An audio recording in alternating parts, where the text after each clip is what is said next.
Uh,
Well, good morning, and welcome to Frankly Speaking here on WYDC TV Big Fox. I'm your host, Frank Hakem, and we are broadcasting live from the Hesselson studio here on Marcus Street in Corning. I'm glad that you've joined us this morning. We've got some breaking news from last night.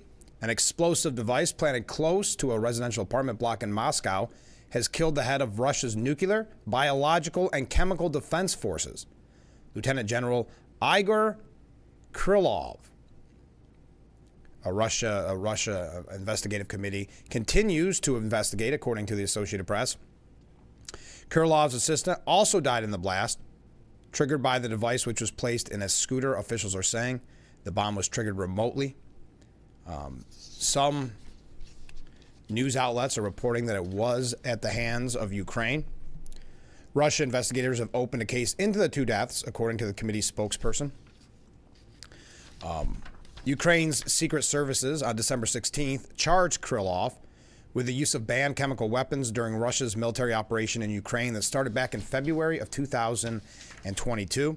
Ukraine's security service said that they had recorded more than 4,800 uses of chemical weapons on the battlefield since February of 2022, particularly K-1 combat grenades. So again, a bomb kills the head of Russia's nuclear defense forces and his assistant in Moscow. That breaking late last night. Also, the story, we are learning more about the shooting at the Abundant Life Christian School in Wisconsin.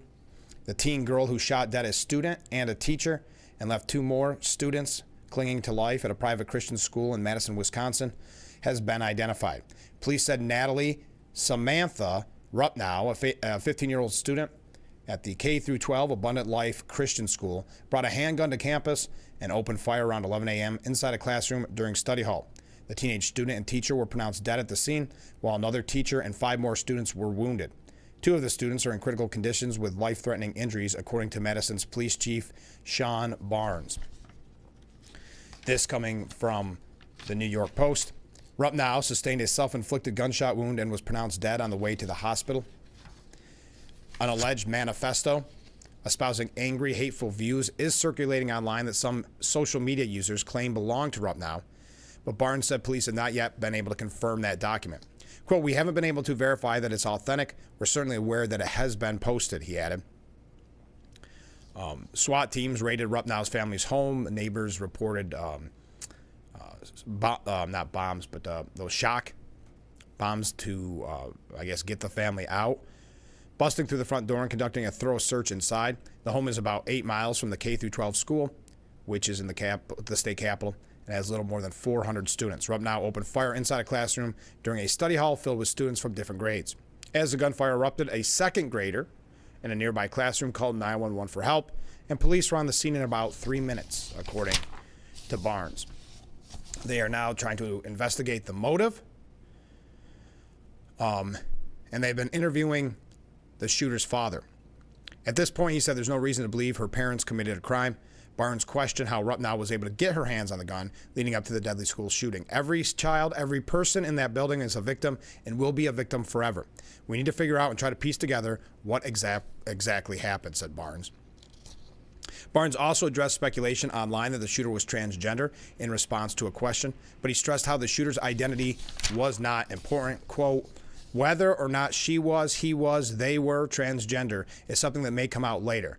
But for what we're doing right now today, literally 8 hours after a mass shooting in a school in Madison, it is of no consequence at this time." Now, this normally leads, as you are aware, to politicians quickly jumping on gun bans. And of course, unfortunately, that is the case today and late yesterday, or soon after it happened yesterday, I should say. Joe Biden called for an assault weapons ban, even though a handgun was used in the Wisconsin Christian school attack.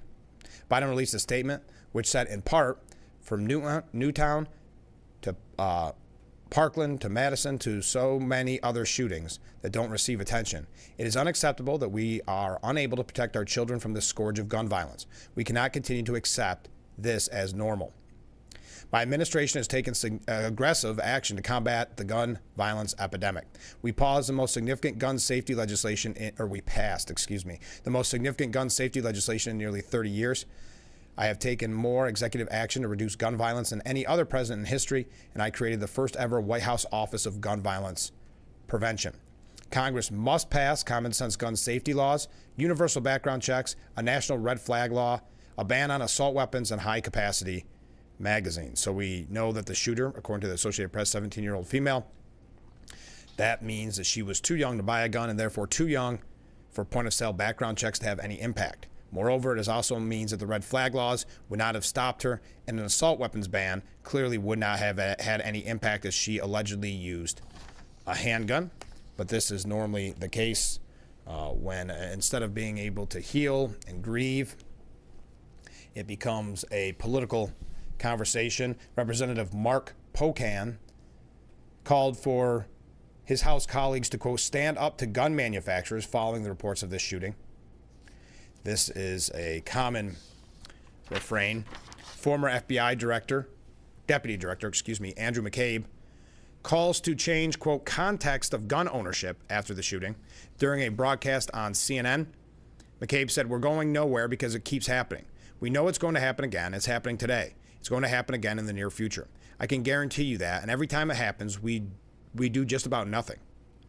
That doesn't mean there aren't things we can't do. We could do things. We could support and enact legislation that changes the context of gun ownership in this country and emphasizes gun safety and responsibility with the firearms that you own and keeping them out of the hands of children and doing in really vigorous, constant background checks across the country, consistent background checks across the country. We could stop selling people, eliminating the ability to purchase guns without a background check. Now, we don't know if any of those factors were relevant in this shooting. Then he continued to push more gun control and concluded, we can enact laws and try to make things better for everyone, or we can just keep shaking our heads, turning off the television, and waiting for the next mass shooting. So there's a quick update this morning on some breaking news stories from overnight. We do have a few others. One that I hope to get to, which is quite, well, a couple. No, let's keep going with some big breaking stories overnight. This happening yesterday. You may have heard about this race in the Democrat Party, and it was with AOC. It was kind of AOC versus Nancy Pelosi. And this was for the top Democratic post on the House Oversight Committee. Many wanted AOC, a younger person, Alexandria Ocasio-Cortez, a younger person, to be at that top spot. But we learned before her fall over the weekend, we learned that she was pushing behind the scenes to make sure that AOC was not chosen. And it looks like Nancy Pelosi still has the power behind the scenes, because a powerful panel of congressional Democrats yesterday recommended Representative Jerry Connolly of Virginia over Representative Alexandria Ocasio-Cortez of New York to be the top Democratic post on the House Oversight Committee, favoring a much more senior member of the party's caucus to take on the second Trump administration. The closed-door meeting of the House Democratic Steering and Policy Committee, which is closely aligned with Hakeem Jeffries, yielded 34 votes for Connolly and 27 for Ocasio-Cortez. The position opened up after the top Democrat on oversight, Representative Jamie Raskin, challenged Jerry Nadler for a similar post on the Judiciary Committee, prompting Nadler to bow out. In an upset, the steering committee Monday recommended Representative Angie Craig of Minnesota to be the top Democrat on the Agricultural Committee. She secured 34 votes and beat out two much more senior rivals on the first ballot, Representative Jim Costa of California, David Scott of Georgia. For the top Democrat on the National Resources Committee, the steering committee recommended senior Representative Jared Huffman over more junior Representative Melanie Stansbury. But this is a really interesting when it comes to AOC, Jerry Connolly being chosen over Alexandria Ocasio-Cortez, because there still seems to be a fight behind the scenes against younger members of the Democrat Party to further advance. I don't know the exact ages. Connolly, I know, is 74. I'm not sure how the age of AOC. Oh, there we go, 35. So Connolly, 74, is a senior member of the Oversight Committee and was first elected to Congress back in 2008. Even though he announced last month he had been diagnosed with cancer, he beat back a challenge from AOC, who's 35, the progressive hero who was first elected back in 2018. Interesting. Again, as we saw the power of Nancy Pelosi, obviously, when it came to Joe Biden's decision to not run for re-election, there is still a lot of power wielded by Nancy Pelosi, and that's another example and an update that I wanted to bring to you. All right, there's some of our breaking news. When we come back, we're going to talk about our friend, Assemblyman-elect, former Congressman Joe Sempolinski. It has been announced the committees he has been assigned. We're going to go to that. We also have maybe some international issues to get to here at the front of the program. We've got a lot about Trump. Trump had another busy day. A few things here about Joe Biden. Love to have you weigh in, be a part of it. You see the number on the bottom of the screen. Feel free to reach out at any time. Your thoughts on the push for gun control, your thoughts on AOC being defeated by a much senior Democrat, 74-year-old Jerry Connolly. Your thoughts on the Russia head being that bomb killing that Russian head, and also, well, we'll get to some other things. So stay with us. We're just getting warmed up here on Frankly Speaking on WYDC TV. Big Fox, we will be right back. If you or a loved one regularly used hair relaxers or straighteners and were diagnosed with uterine, ovarian, or endometrial cancer, you may be entitled to significant financial compensation. I've used hair relaxers for years. I had no idea they could cause cancer. Chemical hair relaxers and straighteners have been linked to serious conditions, including several types of cancer. If you used hair relaxers and have been diagnosed with uterine, ovarian, or endometrial cancer, call us now. There's no fee unless we win your case. Call today. Now there's a product that sears food, stirs it, even shreds it for you. Introducing the Power Excel StirMax Multi-Cooker with a built-in auto stirrer that gives you the freedom of adding your ingredients and walking away and coming back to meals that cook up to 60% faster. No more stirring food. StirMax technology automatically rotates the paddle clockwise, then counterclockwise, so it stirs it for you. Powerful enough to even shred food. Then the 7.5 quart pot goes right to the table to serve. With a premium ceramic coating, nothing sticks. And it's dishwasher safe. Now you can try the Power Excel StirMax Multi-Cooker with lid and recipe guide in your home for 30 days for just $14.99. You also get the steamer and rice basket for healthy meals, StirMax serving spoon that snaps in place for easy serving, and $100 in free grocery coupons. We'll even ship your order all absolutely free. This is an exclusive TV-only offer, so order now.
The Frankly Speaking Roof Cam brought to you by Boss Security in Horseheads. Contact Boss Security for all your business and home security needs. Welcome back to Frankly Speaking.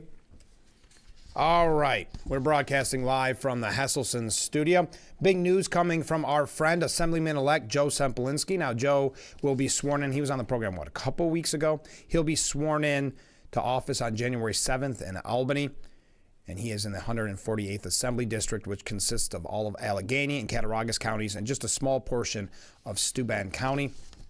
We know Joe Sempolinski is our former congressman. He was there for a few months. Well, he is pleased to announce that he has been appointed to several important Assembly committees for the coming term. Sempolinski has been named the ranking Republican member of the Mental Health Committee.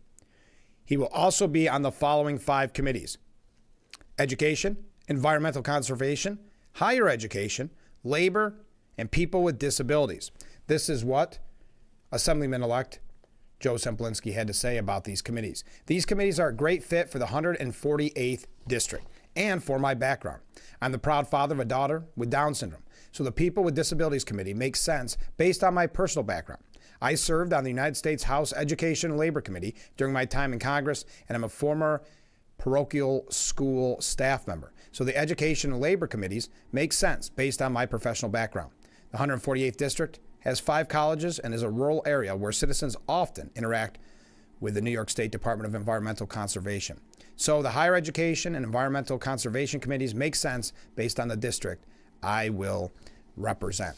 So thank you to Assemblyman-elect, and congratulations to Assemblyman-elect and former Congressman Joe Sempolinski for being appointed to those very special committees. Okay, guess I know it was a long quote. I don't need to keep it on the screen that much. Another breaking story from overnight. The judge, Juan Mercan, has rejected Trump's request to toss the Bragg charges in New York on the basis of presidential immunity. Now, we've talked about the weaponization of the judicial system, but also the bias that has been perceived coming from Judge Juan Mercan. He rejected Trump's attorney's request to dismiss charges brought against him by the Manhattan District Attorney Alvin Bragg on the basis of presidential immunity. He rejected Trump's claims to that. The ruling comes after President-elect Trump and his team in July requested Mercan overturn his guilty verdict in New York v. Trump, citing the U.S. Supreme Court's ruling that presidents have immunity for official acts. Mercan ruled that the evidence presented in the trial was related, quote, entirely to unofficial conduct and thus received no immunity protections. Further, even if this court were to deem all the contested evidence, both preserved and unpreserved, as official conduct falling within the outer parameters of defendant's presidential authority, it would still find that the people's use of these acts as evidence of the decidedly personal acts of falsifying business records poses no danger of intrusion on the authority and function of the executive branch, a conclusion amply supported by non-motive related evidence. We know the political nature of Judge Mercan, so this does not come as a surprise, but I did want to pass it along to you. He also argued the court said if error occurred regarding the introduction of the challenged evidence, such error was harmless in light of the overwhelming evidence of guilt. Again, not a surprise. And I think there's a lot that has not been learned from this. You know, Bragg and specifically Letitia James looking at using these court cases against Trump to further their career, kind of as a stepping stone. Bragg, though, coming off of that disastrous case against Daniel Penny. So that he does not look very favorable right now, but a lot of people are assuming that James may run for governor, primary Hochul.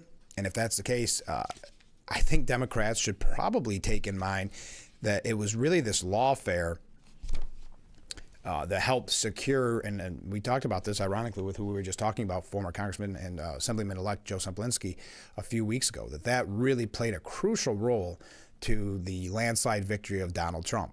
Because so many people, you know, I always point to the actor Dennis Quaid talking about it, but there's been so many others that said they did not like the quote-unquote justice system being used to stifle your vote, being used to silence your vote. And that goes back to even when there was the early attacks trying to keep Donald Trump off the ballot. And then you tie this lawfare into it, and so many political reporters or reporters in general so gleefully mentioning that he was a felon now.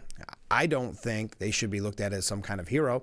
I think quite the opposite. And I think their own party should be looking at that and saying, wait a minute, how much damage did Letitia James, how much damage did Braggs, how much damage did Judge Mercan play in the overall election and then ultimately the landslide victory of Donald J. Trump.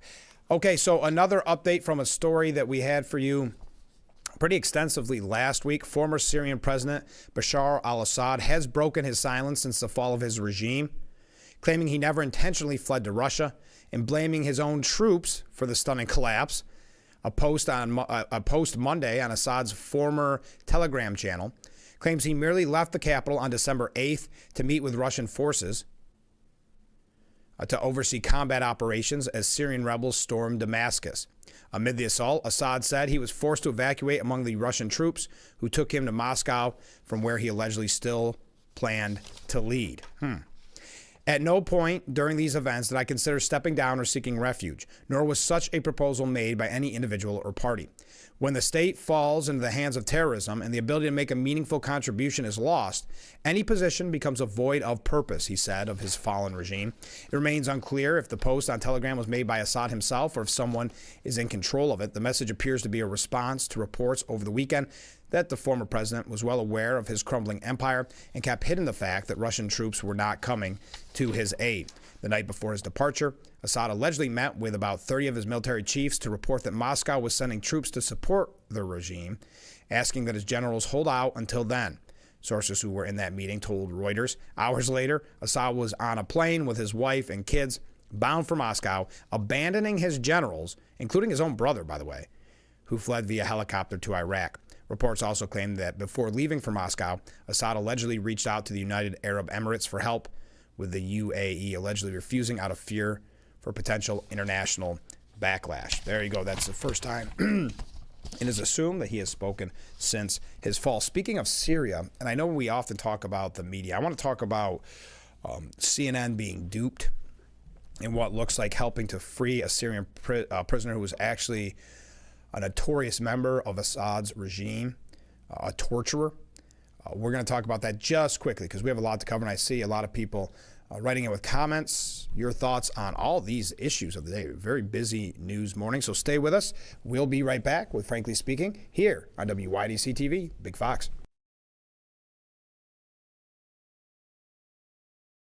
This is Bob. He's gambling by giving Nana's precious snow globe to his niece. Bob understands how to gift responsibly. He knows some gambles are too risky, like gifting a lottery ticket to anyone under 18. Studies show the earlier a person begins, the more likely they are to develop a gambling problem later in life. Better grab the glue, Bob. We all take risks in life. Just gift responsibly. To learn how you can gift responsibly this holiday season, visit playresponsiblyny.com. The holiday season has arrived, a time where more than ever our thoughts turn gratefully to those who serve our community and those all around us. May the holiday season end the present year on a cheerful note and make way for a fresh and bright new year. Here's wishing you a happy holidays. This holiday greeting is brought to you by our friends at Tom South Corning Collision, Sheddon's Wholesale, Suburban Propane, Corning Building Company, Empire Bricks, Hector Wine Company, and Apple Ridge Senior Living. Shop and compare. Shop and compare. Shop and compare. Shop and compare. Times may change, but one thing stays the same. Shop and compare. You won't find a better deal. Guaranteed. Shop and compare. Come sit and sleep shop in Corning. Shop and compare. Are you or someone you love at risk of falling in the home? Did you know 80% of home falls happen in the bathroom? If you are still stepping over a tub to take a shower, please call Bath Planet for a free design service. Our certified design team will take all the measurements and work with you to design a bathroom that never has to sacrifice style for safety. Go with the company that people trust. Bath Planet, 2 locations serving the entirety of the Twin Tiers. Call today. Every day, thousands of kids start vaping. And I can't let this happen to my kid. Of course, it's awkward to talk to your kids about the dangers of vaping. Hey, bestie, how's sketches? Ready? It's hard to get their attention. Ready? Go. Yes. Look at that. You didn't turn yours over. So if you want to talk to your kids about the dangers of vaping, you got to get it trending.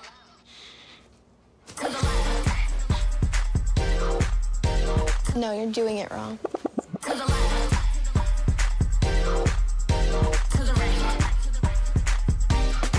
Let's go. Can we talk? Yeah, what's up? Visit talkaboutvaping.org for tips on when.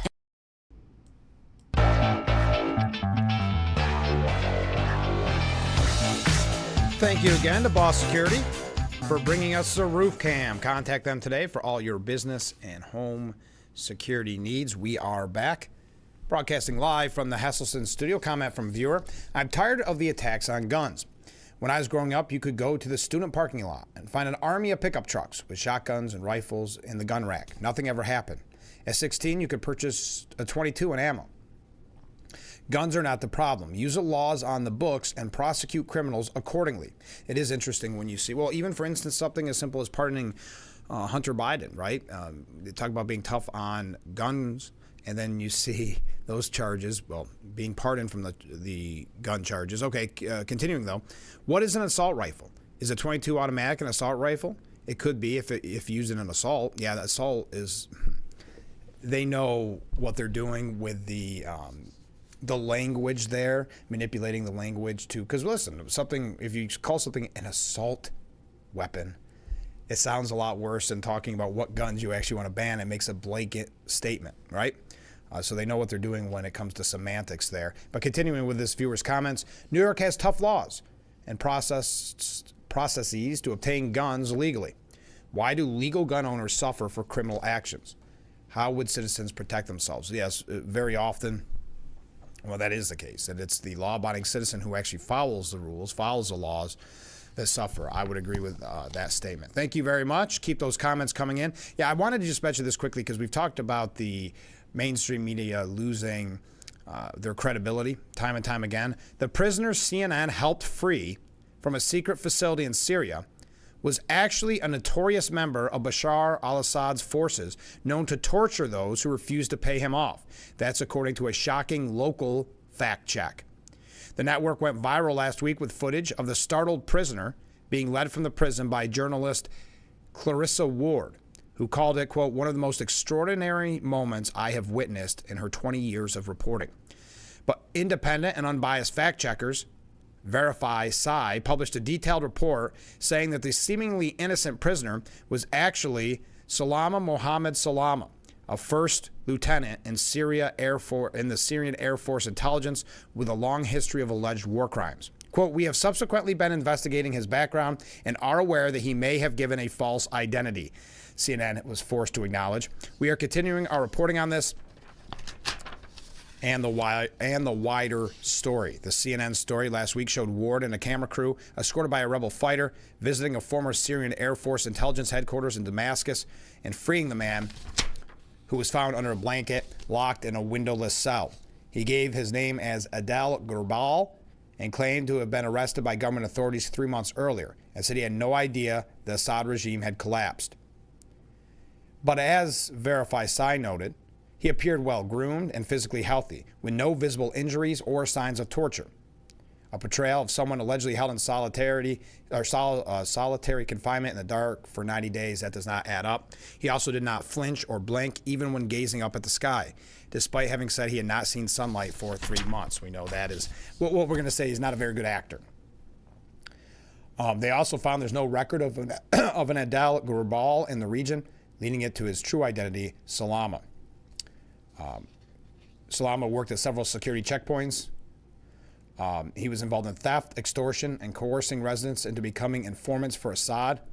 He also killed civilians during the Syrian civil war in 2014 and allegedly detained and tortured young men on bogus charges, many of whom refused to pay bribes. Just a update on that story if you had not come across it.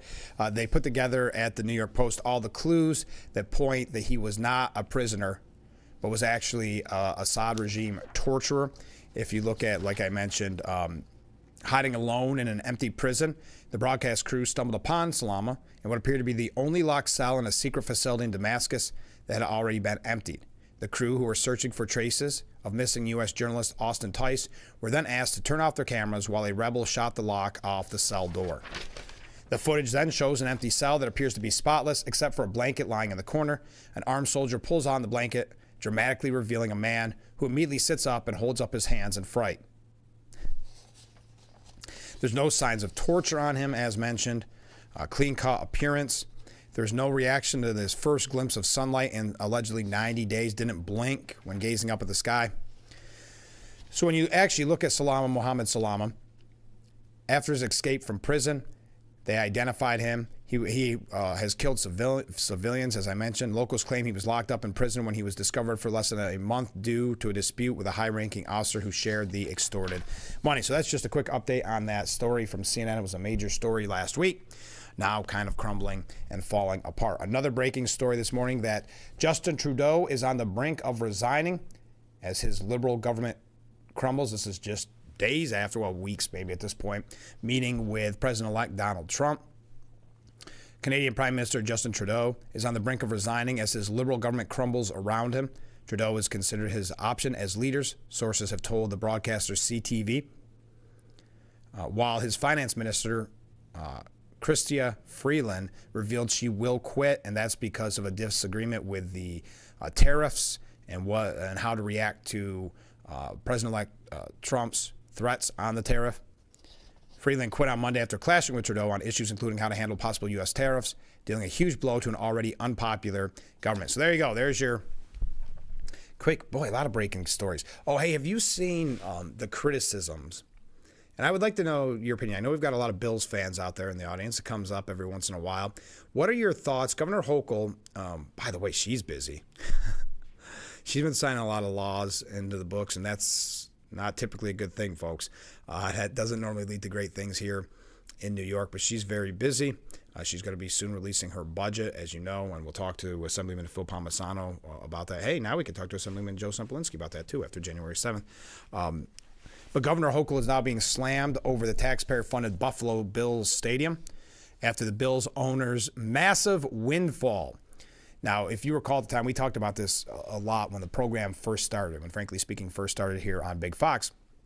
It wasn't critical of the Bills. It was critical that Governor Hochul in New York State and Albany would approve such generous taxpayer funding for an NFL team. If you recall, Hochul had agreed to, back in 2022, to provide $600 million in state funding. That means your money and my money. They can call it state funding, but that's your money and my money. And Erie County, where it's going to be located, tossed in an additional $250 million for the privately owned stadium after Buffalo Bills owner Terry Pegula threatened to leave Western New York. And that's a typical NFL owner reaction. If we don't get a sweetheart deal from the state government, if we don't get a lot of taxpayer money, we'll just go to a different state. And, you know, obviously Hochul doesn't want to see the Bills leave and what that would do for her re-election chances, at least in that area. And, of course, a little bit of the fact that that's her hometown-ish area. You also don't want to lose that revenue that comes in. So very often the governors in many states cave. Well, the new 62,000-seat Highmark Stadium, expected to open in 2026, played a significant role in inflating the value of the Bills by more than $2 billion. Yet the state will not get any significant return on its investments, critics of the so-called Buffalo boondoggle claim. I think one of the things that are frustrating about this, too, when you see how much taxpayer money goes into a decision like this, goes into an NFL stadium, and then you look at ticket prices when that new stadium opens, and you realize the common man, the common woman, taxpayer cannot afford not only a ticket for themselves, but not afford for their family, and essentially having helped pay for that stadium. So it really becomes very distasteful to taxpayers in the long run. Quote, the investment proves that what everyone knew. The deal was great. If you are the Bills owner, but not so for the people of Buffalo or the state, an advisor to former Governor Andrew Cuomo said. So, yeah, it's a great deal for the Bills owners. Dr. Mark Rosentraub, director of the Center for Sports Venues at the University of Michigan, interesting title there, noted that there will be no direct benefit to Buffalo residents since the new stadium is being built next to the antiquated one in the suburb of Orchard Park. This was an erroneous deal. There's no other way around it. And this, again, is really, you know, we talk about with Hochul and that inflation rebate that she's offering. She does these things that end up costing the state quite a bit, but in hopes of trying to buy votes. And she thought this would curry her favor to Buffalo Bills supporters. Had this facility been built in downtown Buffalo, it may have stimulated the economy. But they are just replicating what they had in the same place. Hochul's office has defended the stadium deal, which we'll talk about when we come back, but I am running late. Keep those comments, keep those waves coming in. Thank you for all the waves this morning. We've covered a lot. I don't even know where to begin. Feel free to weigh in on any of the topics that we discussed this morning. Stay with us. We'll be right back with Frankly Speaking here on WYDC TV, Big Fox.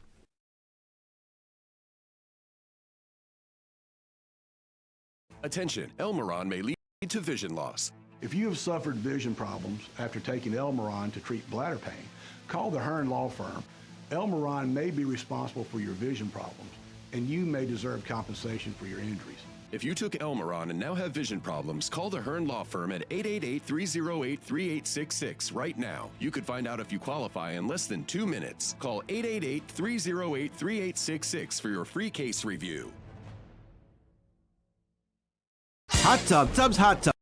Final 4 days of the year at Hesselson's Arnott Mall location near Center Court this Thursday through Sunday. No reasonable offer refused. Plus, 0% interest-free financing options for up to 60 months. And free delivery and takeaway of your old hot tub. Save $1,000, $3,000, even $5,000 off Hesselson's already low prices on their American Whirlpool hot tubs and swim spas. Why wait? Everything must be sold. Come in early for the best selection and start making every day better. And remember, it's always fun to poke in the corners at Hesselson's.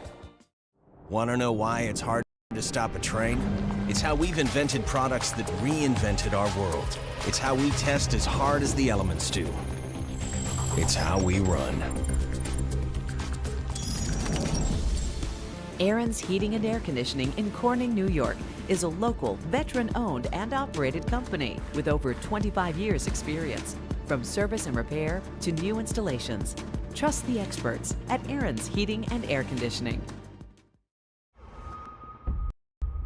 I'm Nancy O'Dell. This is Crime Expose. It's chilling, it's haunting.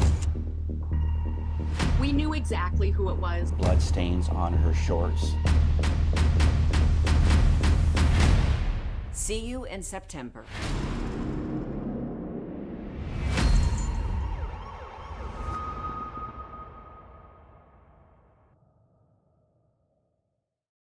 It's new season of Sherry. Having a good time has always been my number one goal. I tend to get crazy. At my age, I should not be jumping up and down like that. And if you don't know what I mean, ask your mama. The young ones, y'all like, we don't know what you're talking about. But I promise you, in 30 years, you will. It's the best time in daytime. Weekdays at 2 p.m. on Big Fox.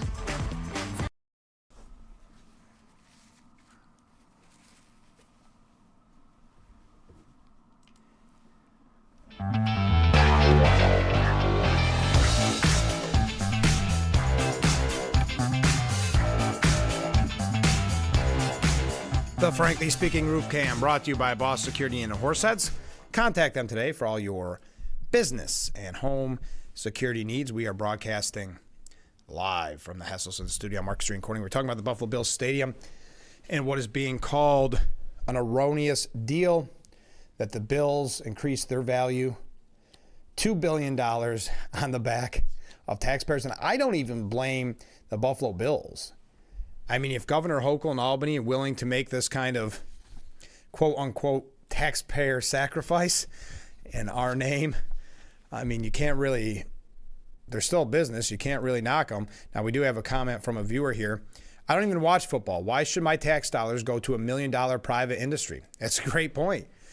But they did, because Hochul fell for the trap that happens so often, where the Buffalo Bills were saying that they would leave the area if they didn't get what they wanted. So Hochul giving $600 million. And I like that, state funding, meaning your dollars, my dollars. But Hochul defended the deal, saying in 2013, the state agreed to a deal where nearly 75% of the Bills' stadium renovations was funded by the taxpayers. Today, this new stadium is being constructed with less than 30% in state funding, a figure that is substantially below other recent NFL stadium projects. The Hochul representative claimed the new Bills Stadium project is injecting $2.1 billion into New York's economy. Pegula, excuse me, I always say that wrong the first time, who paid $1.4 billion for the Bills back in 2014, had threatened to move the team to Austin, Texas without public funding. Do you remember around that time there was discussion that maybe Donald Trump would buy? Now, remember, that's before he ran for president, but there was talks that he was looking into buying the Buffalo Bills, but I'll continue. But legally, the Bills could not relocate if the government made a good faith effort to keep the team. So Governor Hochul giving in relatively easily here. That could have included lending him the money to build a stadium, which is expected to cost $2.1 billion, instead of giving the deep-pocketed Pegula a handout, a taxpayer handout. And that's where the criticism is coming from. There was no public funding for the last two NFL stadiums built, SoFi Stadium in Los Angeles and Allegiant Stadium in Las Vegas, which both opened in 2020. Pegula negotiated the best deal for his business. The fault lies with the public sector, not the private sector. Yes, it's very easy for the public sector, Hochul and Albany, just to throw money to try to keep the Bills here, because it's our money. This is the problem with spending in Albany and at the federal level as well. The Bills were worth $3.4 billion when Hochul agreed to the deal. Since then, the value of the NFL team has exploded. The average franchise is now worth $6.49 billion, and no team is valued at less than $5.25 billion, according to CNBC's official 2024 NFL team valuations. In August, the league for the first time allowed private equity to buy up to 10% stakes in NFL teams. All right. But again, Pegula just took full advantage, and I don't even knock him. I mean, it's frustrating as a taxpayer, of course. But for Hochul to so easily to cave on this speaks volumes about her. The Bills, who it says here, having a new stadium is a nice thing, one banker told the New York Post, and makes it a much more attractive investment. Did it add 10% to the value? Yes. That's our tax money at work. A second banker added, I think the new stadium is not insignificant when valuing the team. Now, there has been a lot of criticism, again, with the negotiations that made by Hochul and what it ultimately cost us, the taxpayer. Okay. Yes, I know. We're going to talk about drones, but not too much about drones. We've had so much breaking news this morning that I wanted to get to as much of it as I could before we kind of get into the minutia of some of these news stories of the day. There's a lot here about, still about the Hunter pardon. There's quite a few things here about Trump making more ambassador moves yesterday. Quite a laundry list of people that he's chosen. We may have an opportunity to get to that. Also some media coverage of both Trump and of Joe Biden. Now, CNN is speculating. I'd love to hear your thoughts on this. CNN is suggesting, and it's Stephen Collinson specifically, that Trump loves this power that he has right now with no real responsibility because he hasn't been sworn in yet. I think that's just a really odd way to try to find a way to criticize President-elect Donald Trump. But we may talk about that as well. Do you believe Mayorkas when he says the drones are no big deal? The New York Post is suggesting you shouldn't believe him when he says that. So we're going to talk about that. If you didn't join us yesterday, if you missed the program, I wanted to mention a couple quick things. The Salvation Army Telethon, which was held on Friday, we got the numbers early. Originally, I was supposed to make that announcement today, but we did get our final numbers on how much the Frankly Speaking Salvation Army Telethon raised on Friday. So in 2 hours, we raised $5,162.92. So that means with that generous match from that anonymous donor, we raised $10,162.92 for the amazing cause of the Salvation Army. And I mention that not just to thank all of you and thank all of the performers on the show, thank Santa Claus, thank the donor, of course, the matching funds donor, but also so many people have said, boy, I love the music. Doc Possum did a great job. I got to see him play out. And also all the Crystal Chords songs that we received, the various entities from Crystal Chords. Well, that gives you an opportunity because tonight is that performance, by the Crystal Chords. It is tonight, First United Methodist Church, 1034 West Broad Street in Horseheads. Admission is totally free. It starts at 7 o'clock. I'd recommend getting there a little early. All donations go to the food bank of the Southern Tier. If you do go to the Crystal Chords holiday concert, I hope you get an opportunity to say hi and thank them for being on the telethon because we all appreciated it so much and they sounded so very good. I look forward to the telethon each year, and I think many, well, apparently, I mean, just on YouTube watches, it's been a pretty good amount of watch, and I know we had a lot of great response, a lot of donations leading up and during the telethon event. So we had a fun time, and I hope it got you into the Christmas spirit. When we come back, we're going to talk a little bit about drones. Is this drones a major concern for you? What is your opinion? I've heard from so many different people on this with so many different reactions. You know, some very fearful. I think the one avenue that seems very scary to me, because obviously without the government giving us any answers on what it is, conspiracy theories are starting to arise, and that's why there's a lot of criticism of giving us the answer so we'll know, so there isn't this time to speculate.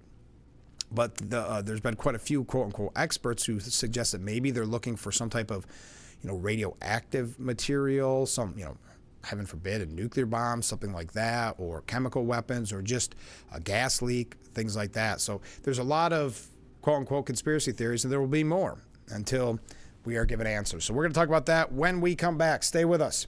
This is Frankly Speaking here on WYDC TV, Big Fox.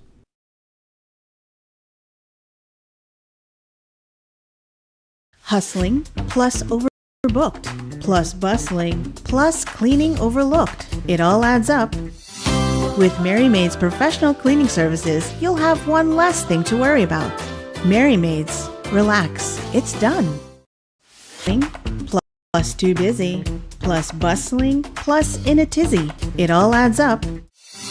With Mary Maid's professional cleaning services, you'll have one less thing to worry about.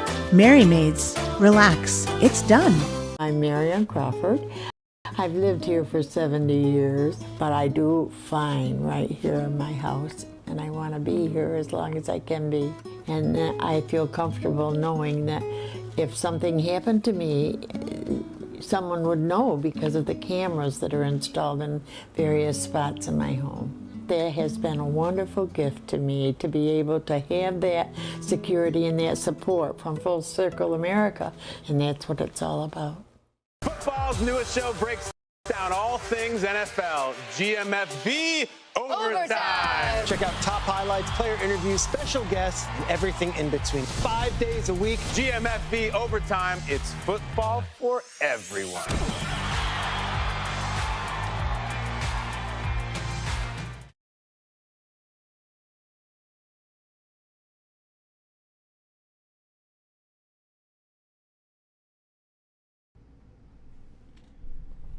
The Frankly Speaking Roof Cam, brought to you by Boss Security in Horseheads. Contact them today for all your business and home security needs. We are back with Frankly Speaking when we were referencing the Bills Stadium comment from a viewer. Funny how the rich get richer thanks to the government, while many small businesses leave New York due to taxes and laws. I couldn't agree more. That's why we see such a mass exodus of not just residents of New York, but as you said here, small businesses, businesses in general. So thank you for that. Let's talk drones. The FBI has issued a warning to drone hunters after several pilots reported getting blinded by lasers pointed towards the sky by people who mistake planes for drones. Wow, who is? This isn't just your typical laser pointer then, is it? The FBI's Newark division, along with New Jersey State Police, are asking residents to knock it off following a, quote, increase in pilots of manned aircraft being hit in the eyes with lasers because people on the ground think they see an unmanned aircraft system. I don't know. Is that happening that frequently? The feds are also concerned people could shoot down what they believe is a drone, but is actually an occupied aircraft. Quote, there could be dangerous and possibly deadly consequences if manned aircrafts are targeted mistakenly as drones. New Jersey residents have been tormented by drone sightings overhead for weeks, sending locals and elected officials alike into a tizzy. A federal tip line for drone sightings, listen to this, received more than 5,000 reports, but fewer than 100 were, quote, deemed worthy of further investigative activity. White House spokesman John Kirby said Monday the drones zooming above the Garden State are a combination of lawful commercial drones, hobbyist drones, and law enforcement drones, as well as manned fixed-wing aircraft, helicopters, and even stars mistaken for drones. Now we're going into full excuse mode, it seems. Donald Trump did weigh in on this. We're going to talk about that in a little bit. But definitely seeming to get into nothing to see here mode. Now, states want to give states the power to shoot down drones. That's what the Homeland Security Secretary Mayorkas is saying. Kathy Hochul said drone activity had closed down the runways at Stewart International Airport. So Mr. Mayorkas said we want state and local authorities to also have the ability to counter drone activity under federal supervision. That is one important element that we have requested, and we've heard it echoed by the state and local officials themselves. It appeared to be an admission by Mr. Mayorkas, who noted there were more than 1 million drones registered in the U.S. and that the federal government could not tackle the issue alone. Trump suggesting, or accusing, I should say, maybe a better word, accuses Biden and the Pentagon of covering up the mystery in New York and New Jersey. The government knows what is happening. That's why you wonder when they say, well, don't point lasers at, don't do these things. Well, if you don't know what it is, what's with all the caveats? It's a very interesting place they've kind of painted themselves into. The government knows what is happening, Trump said, after the Biden representatives pleaded ignorance. Look, our military knows where they came from. If it's a garage, they can go right into that garage. They know where it came from and where it went. And for some reason, they don't want to comment. This was during a 70-minute press conference that he gave yesterday. And I think they'd be better off saying what it is. Our military knows and our president knows, and for some reason they want to keep people in suspense. Yes, and it creates these conspiracy theories. It creates this void where people say, well, it must be something scarier than we realize. That's why I know Joe Rogan was saying he was concerned, myself too, that maybe they're searching for a drone, searching for something nuclear, something like that. And the fear of that has got a lot of people focused in on it. Trump dodged answering whether he had personally received an intelligence briefing on the drones. I don't want to comment on that. I can't imagine it's the enemy, he said, because if it were the enemy, they'd blast it out. Even if they were late, they'd blast it out. Something strange is going on. For some reason, they don't want to tell the people, and they should. He added, in an apparent joke, that he would be canceling his weekend plans to travel to his golf club. They're very close to Bedminster. I think maybe I won't spend the weekend in Bedminster. I've decided to cancel my trip. Probably not a bad idea. White House spokesman John Kirby claimed that they have not been able to, and neither have state or local law enforcement authorities corroborate any of the reported visual sightings. So now it's kind of like the economy during election season, how it was great. Never mind what you're experiencing. This is, no, we haven't really seen drones. As if we all haven't seen the video. Even Senate Majority Leader Chuck Schumer called for transparency. New Yorkers have tremendous questions about the drones. We are going to get the answers, he said on Sunday. The White House and Pentagon did not respond to a request for a comment. Your thoughts on the drones? I know it is the hot button issue. I like how they're pretending that it's... No, we haven't really even confirmed it, that there's drones. Okay. Well, to President-elect Donald Trump's point, there should be more transparency. They should tell the American people. They can't get upset when conspiracy theories start to run amok and people are looking to shoot them down or point lasers or whatever they're doing when they're given no real answers, and there's obviously real concern. We'll talk a little bit more about it. I don't want it to be the whole focus of the program this morning, but we will talk a little bit more about it. So stay with us. This is Frankly Speaking here on WYDC TV, Big Fox.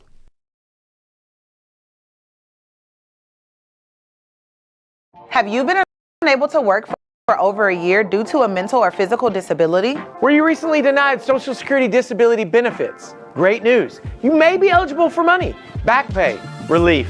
If you've been pre-qualified and diagnosed with a recognized condition that prohibits you from working, our lawyers can file a claim to get your disability benefit. Call us today and find out more. Call now, 844-617-0440. Are you sick of looking at your bathroom but don't know where to get started? Bath Planet understands that home remodeling can seem like a daunting task. Allow us the privilege of showing you how easy getting a new bathroom can be. Our certified design team will help you design the bathroom of your dreams and give you a price that's good for an entire year. Go with the company that people trust. Bath Planet, 2 locations serving the entirety of the Twin Tiers. Call today. Hot Tubs, Hot Tubs. Final 4 days of the year at Hesselson's Arnott Mall location near Center Court this Thursday through Sunday. No reasonable offer refused. Plus, 0% interest refinancing options for up to 60 months. And free delivery and takeaway of your old hot tub. Save $1,000, $3,000, even $5,000 off Hesselson's already low prices on their American Whirlpool hot tubs and swim spas. Why wait? Everything must be sold. Come in early for the best selection and start making every day better. And remember, it's always fun to poke in the corners at Hesselson's. Ooh, an eerie-looking sight out there, as you could tell. A little bit of fog. Thank you to Boss Security for sponsoring the roof cam. Contact them today for all your business and home security needs. We are broadcasting live from the Hesselson studio. I'm your host, Frank Acom. Comment from a viewer. Drones. President-elect Donald Trump stated in an interview that he had been briefed on the drone issue and said he could not and would not comment.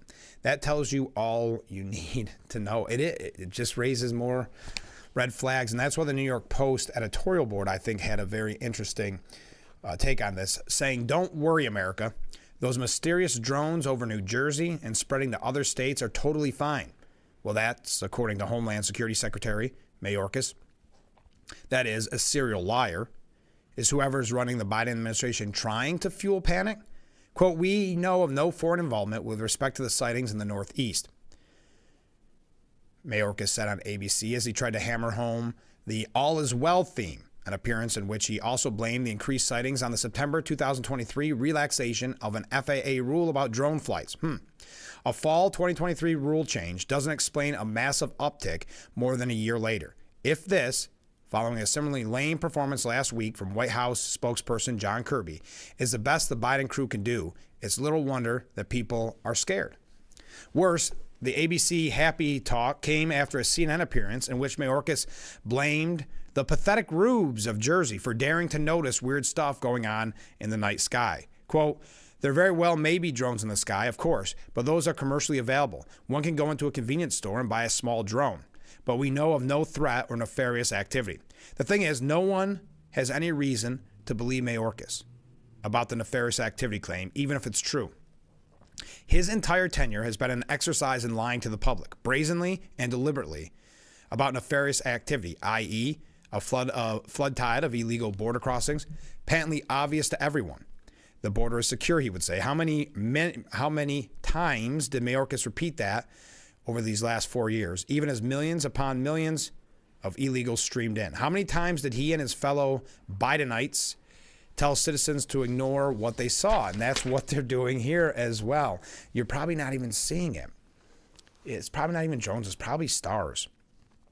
And now he wants Americans to trust his word that the lights in the night sky are planes or 7-Eleven drones or swamp gas or weather balloons, and definitely, absolutely, 100% not some foreign power exploiting the last days of a weak and hobbled Biden. Sorry, Mr. Secretary. You incinerated that credit a long time ago, and Americans have no reason to believe you when you shriek that their skies or their borders are safe. Yes, I thought that was a very good takeaway. And we could continue to talk about the drones. That's really all I have on it for this morning, but that doesn't mean you can't keep sending your comments in. I do want to talk a little bit about, there's a piece by Jonathan Turley this morning that really speaks volumes to what we've been talking about on this program, which is the preemptive pardons that they've been talking about so much coming from Biden, that they could come from Biden, the preemptive pardons of keeping people safe from Trump when we know the lawfare was actually used against Trump. So it's very interesting. I think it's just a optics move to try to make Trump look like he's doing something he's not, because as he said, he doesn't want this kind of division. That's why he at one time even suggested he would pardon Hunter Biden. So we're going to talk a little bit about that. We've got some updates here on Trump, his administration, ambassadors. We've had all that breaking news this morning, so now we're kind of falling into the conversation part of the program. So please stay with us on that and be a part. If you're new to the show, you see the number on the bottom of the screen. Oh, thank you for the waves coming in. The bottom of the screen, that's the number where you can reach me to weigh in on the topics of the day. But I think you know by now how this show works. All right, hour number 1 in the books with Frankly Speaking. Hour number 2 coming up in mere moments. So stay with us. This is Frankly Speaking, broadcasting live from the Hesselson studio, and we will be right back.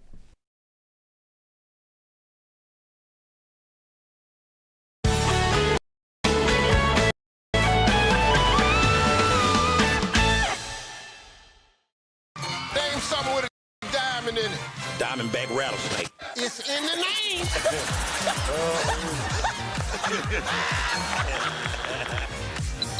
Name a low-calorie food you might make your edible underwear out of. Salmon. Watch it weeknights. Share it the next day. Wild caught Norwegian teriyaki. Share in the fun. Weeknights on Family Feud. 7 and 7:30 on Big Fox.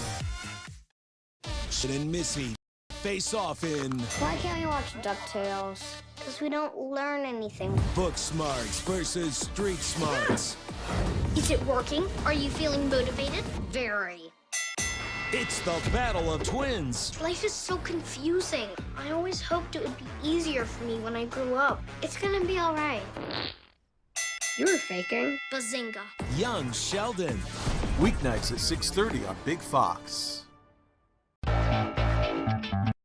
Welcome to Frankly Speaking, talking to the people that affect your life, that affect all of our day-to-day lives. This is something you're not going to get anywhere else. We've got a lot to offer. There'll be a lot of news, local, regional, national, really the things that affect you. And I think you'll be glad that you tuned in. So think of it as radio on TV. Frankly Speaking.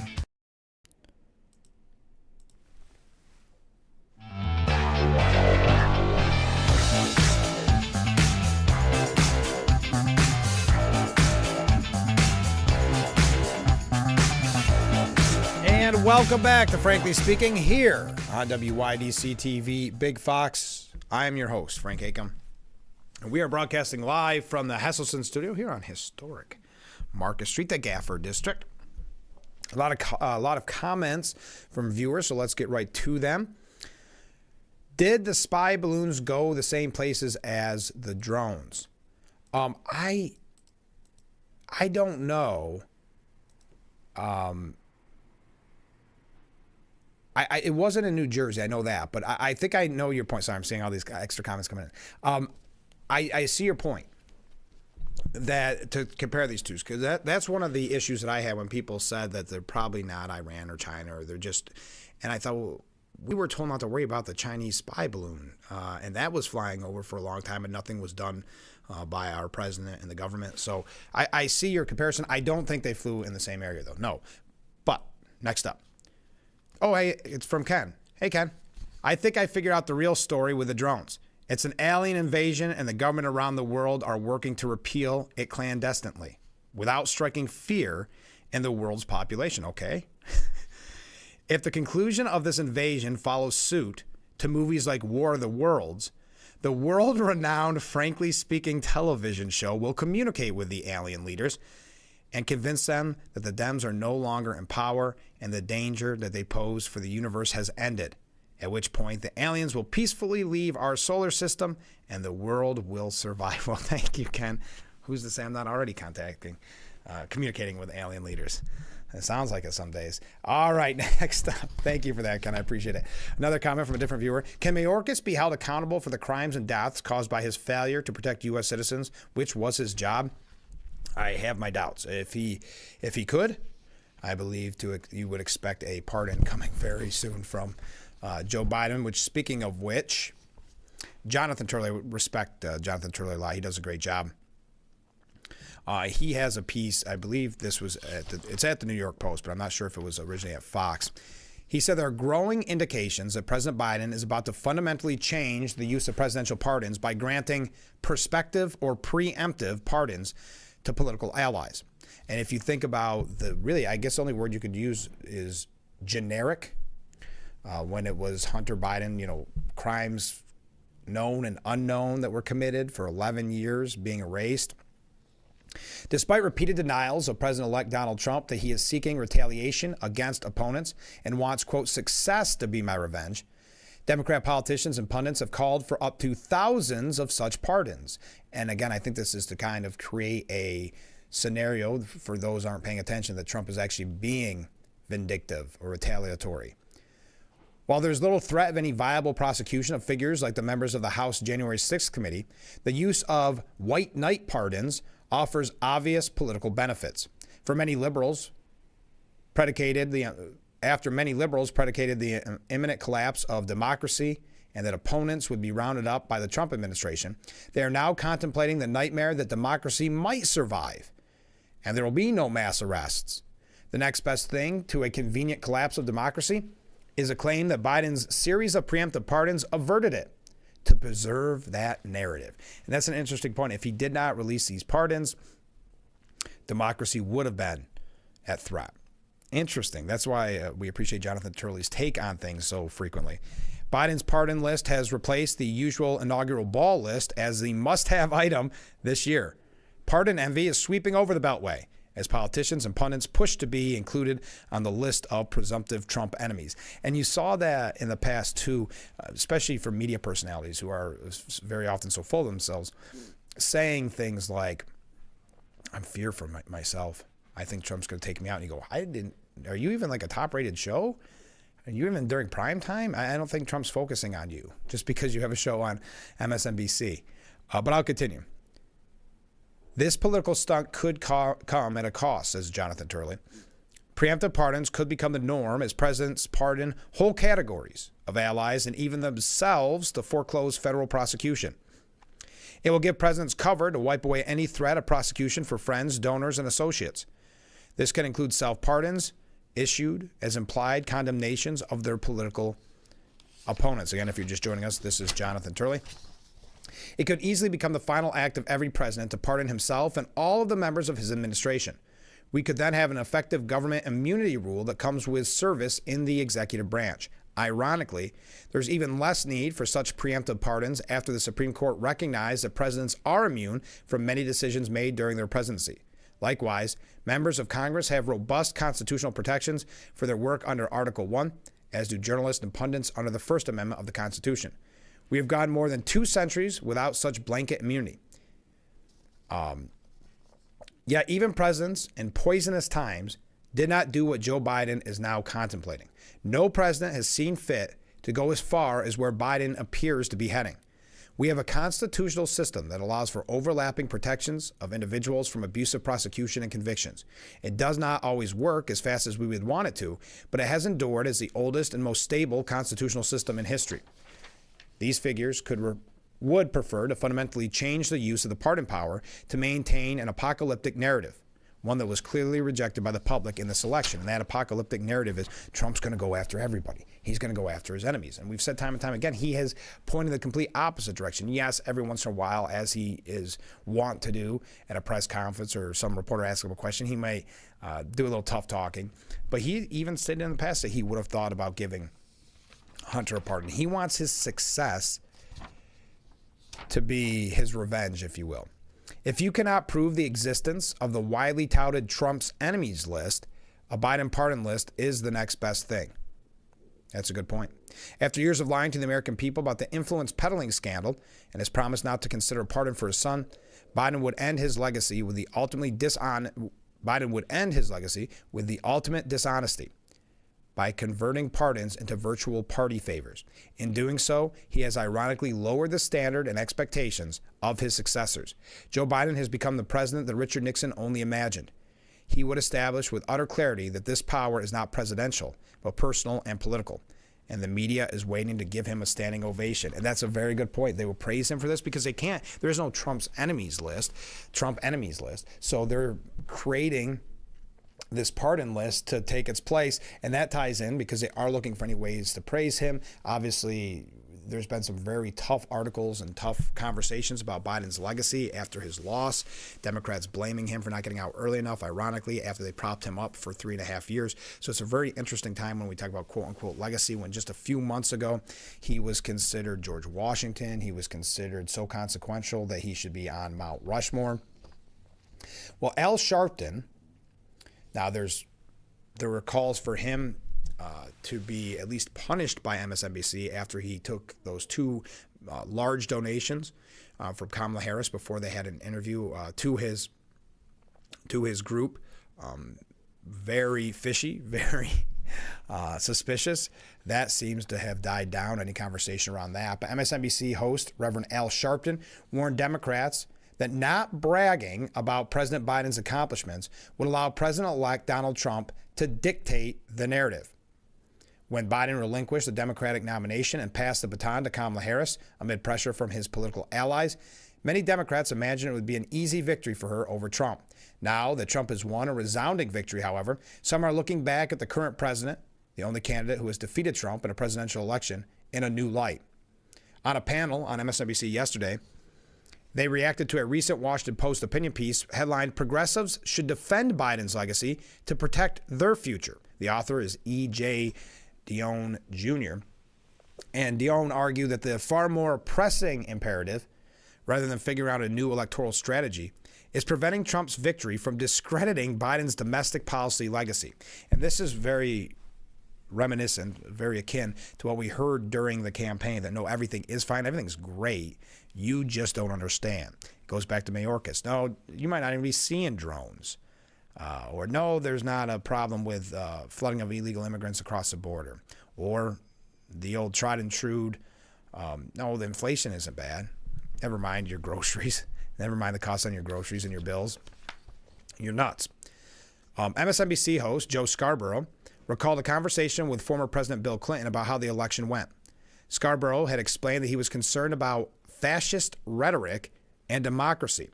But the former president replied that ultimately many Americans are more focused on practical issues like the price of gasoline. Clinton, famously a great communicator, particularly with the working class, told him, "You've got to meet them where they are." Okay. You have to address their concerns and then raise the other economic issues. You can't go macro without dealing with micro concerns. But at the same time, I think the Democrat Party and the progressives need to really do a better job at amplifying what Biden did. Because if they don't agree with the Times column, that if they don't, they're also dislodging themselves to be able to come into the midterm elections and other things. Sharpton then argued that Biden has a series of major accomplishments, especially for the black community. Joe Biden did some very solid things, transformative things. Even I was saying to fellow civil rights leaders, black unemployment is lower than it's been in decades. He just appointed more black women as federal judges than anybody in the history of this country. Nobody is talking about that. He just gave clemency for 1,500 people in one day. That's never happened. And 39 pardons. And I hope he continues that, Sharpton said. But if nobody's talking about this, we would let Donald Trump dictate the narrative that this was all 4 years of failure. We made more progress for working class people and communities of color under Biden. Not everything we wanted, not nearly everything we wanted, but more than we've gotten under preceding presidents. And we need to brag about that rather than sit in the trauma unit that we lost on election by less than 2%. Boy, they really try to spin that, don't they? Yes. So, according to, it sounds like Joe Scarborough is kind of in agreement too with Al Sharpton that they have to continue to brag about all that Biden accomplished because otherwise Trump gets to create the narrative that the last 4 years were horrible. Interesting. So that is where we're at. We've got a couple other things about the Biden administration, a few things here about Trump in general. Hour number 2, we're just getting warmed up. Stay with us. We'll be right back with Frankly Speaking here on WYDC TV. Big Fox. We'll be right back.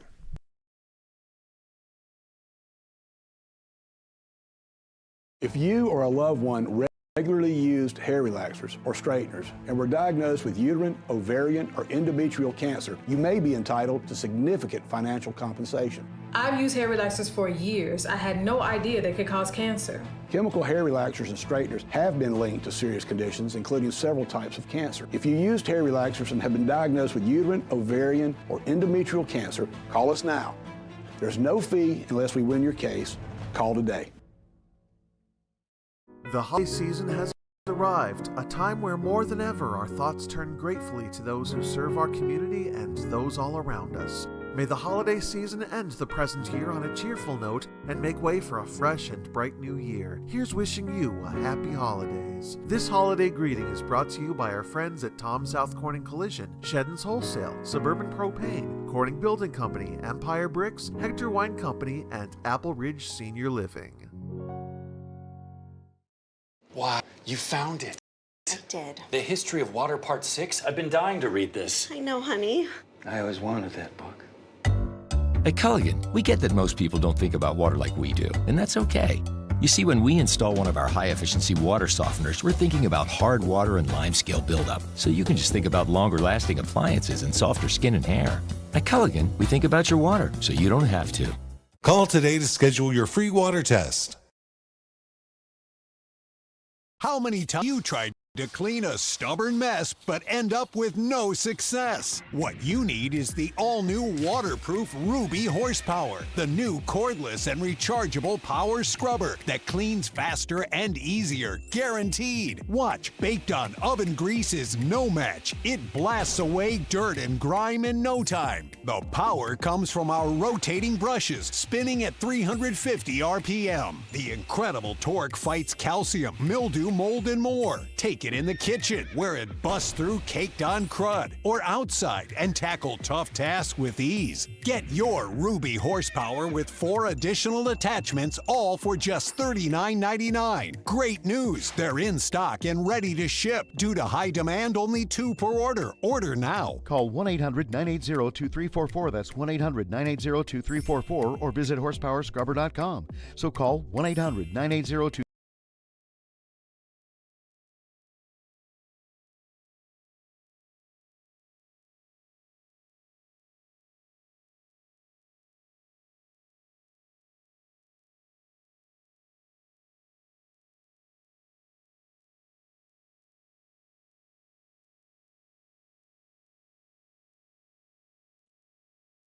The Frankly Speaking Roof Cam brought to you by Boss Security in Horseheads. Contact Boss Security for all your business and home security needs. Couple comments from viewers as we broadcast live from the Hesselson studio here on Marcus Street in Corning.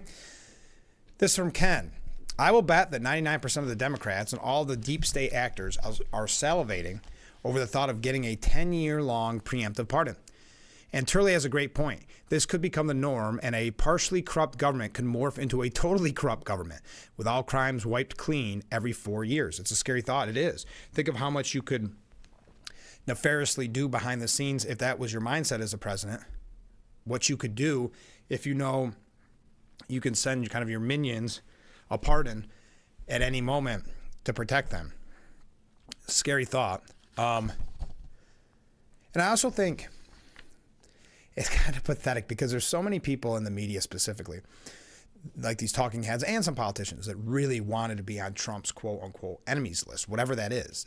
We've never seen an enemies list. So they'd get on their show and they'd say things like, I'm scared for my family, I'm scared for myself, because I'm definitely a target. And you go, wow, talk about making everything about me, because that's not even the case. We don't even know what that is. Well, because, like to Turley's point, because there is no Trump enemies list, they are creating kind of a different version of that with Biden's pardon list, preemptive pardon list. So now people are saying, I've got to get that because Trump could go after me. It's a very, very weird place that they are in, isn't it? It's like a badge of honor for them if they can say that they feel threatened by Trump, which again is nonsensical. As he has said over and over again, he just wants his success to be the retribution, to be the revenge. Okay, comment from a viewer. Biden is such an epic failure that considering they should be given to a second Jimmy Carter library. Consideration should be given to a second Jimmy Carter library. Now I understand. Thank you. Thank you very much. Did you see, I don't know if we got a chance to talk about this, kind of in a petty, I think we did actually, but in a petty last minute move, Joe Biden was auctioning off border wall material for pennies on the dollar. So keep in mind, we paid for that with taxpayers' dollars, but in a move so Biden can try to gum up the works a little bit more, try to slow down Trump's moves. He was selling some extra wall material for pennies on the dollar in these government auctions. The Biden administration is trying to sell border wall materials on government surplus auction sites for much less than the materials appear to be worth. So us losing money, knowing full well that these materials will most likely be used in the next administration. Quote, the administration is trying to sell it for 5 cents on the dollar, knowing that we're getting ready to put it up, Trump told reporters yesterday. It's about double the price of what it would have been 6 years ago. It's very expensive. It's almost a criminal act, meaning what Biden is doing. Yes, because they know if these materials are going to they were cheaper when they were purchased under the Trump administration. They're now more expensive because of inflation.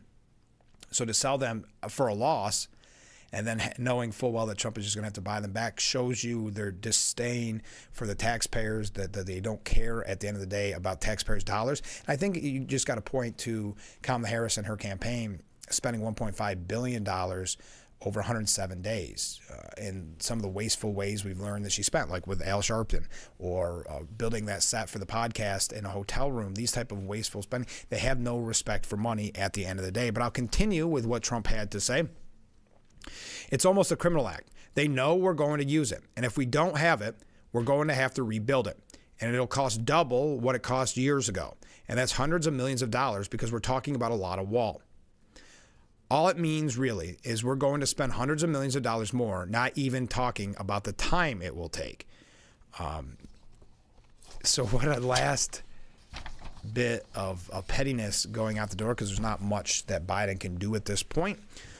Just kind of riding out until January 20th when Trump is sworn in. Now, there are reports that Biden will be attending, of course, the inauguration. Okay, we mentioned this in the 6 o'clock hour, but it is breaking news, and I always like to pass along local breaking news that you may not get elsewhere, and especially in this case because it's our friend to Frankly Speaking. Former Congressman and Assemblyman-elect Joe Semplinsky. He's going to be sworn into office on January the 7th. Now, if you're not familiar with the 148th Assembly District, that's Allegheny and Cattaraugus counties and just a small portion of Steuben County. But it was announced late last night. He sent that to us late last night. The committees that he has been assigned to in the Assembly.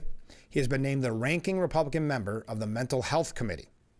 He also has been chosen to be a member of the following 5 committees: Education, Environmental Conservation, Higher Education, Labor, and People with Disabilities. So congratulations to Joe, and I just wanted to fill you in. We will talk with him next time he's on the program on how he likes his committee assignments. He seems very, very pleased with them, very happy with them, and I'm not sure you would get that information elsewhere, so I wanted to pass it along to you. All right, let's take a short break. We'll read more of your comments when we return. This is Frankly Speaking here on WYDC TV. Big Fox, stay with us.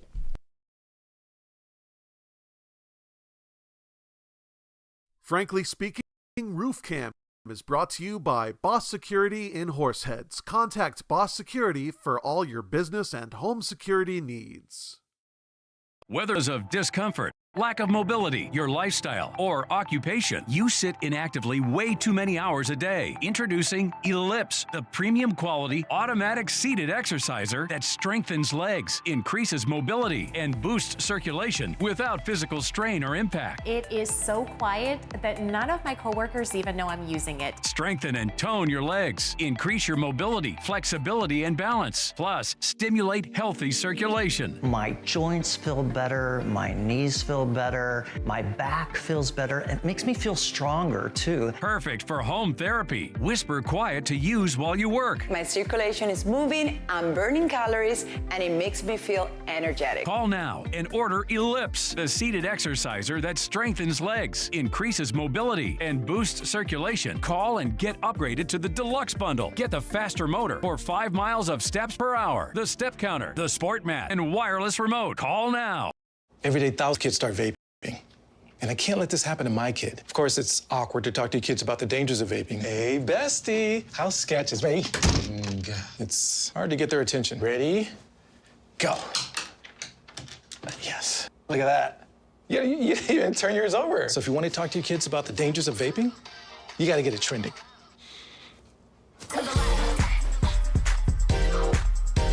No, you're doing it wrong.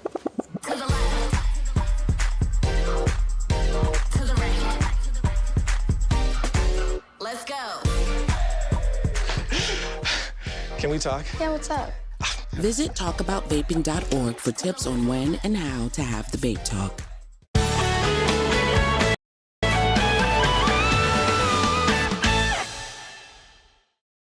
Fox website is here now. WYDCTV.com. Local and national news that keeps you informed and involved. WYDCTV.com. Today's weather, up to date and in your town. WYDCTV.com. Sports news, local events, and health stories that affect you. WYDCTV.com. The Big Fox website. Your news here now. WYDCTV.com. The Frankly Speaking Roof Cam brought to you by Boss Security in Horseheads. Contact Boss Security for all your business and home security needs. We are back broadcasting live from the Hasselson studio. I'm your host, Frank. A second. Hold on real quick. There we go. All right. We had a little bit of a lag there. We had mentioned that press conference yesterday. It was like a 70-minute press conference that President-elect Trump was in at Mar-a-Lago. On top of what we were saying there about the border, he also said that federal workers who won't return to the office will be fired. And that sounds like that is going to be quite a battle that's already being threatened. Well, let's tie that in. That's a good point. Let's tie that in with DOGE as well, shall we? But there is going to be some pushback by unions on that decision by Trump to say that if you don't return to the office, you will be fired. We'll talk about that in just a second because I can't find it here right in front of me. But we'll talk about what Elon Musk and Vivek Ramaswamy pointed to as targets for DOGE. Oh, here it is. Trump will fight Biden remote work deal, and unions vow to fight back. President-elect Trump and SoftBank CEO Masayoshi Son discussed small business optimism and pledged to create 100,000 American jobs. And then President-elect Trump on Monday indicated that he plans to push back on President Biden's move to reach an agreement that would allow tens of thousands of federal workers to remain in a hybrid working agreement with telework through 2029. We're talking about a friendly takeover, a friendly transition, as they like to say. This is a friendly transition, and it is. This was at that press conference. But there are two events that took place that I think are very terrible.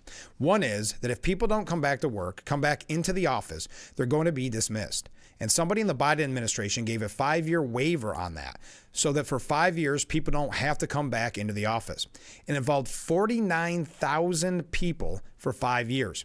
They don't have to go. They just signed this thing. It is ridiculous. So it was like a gift to a union, and we're going to obviously be in court to stop it. This was the largest federal workers union, the American Federation of Government Employees.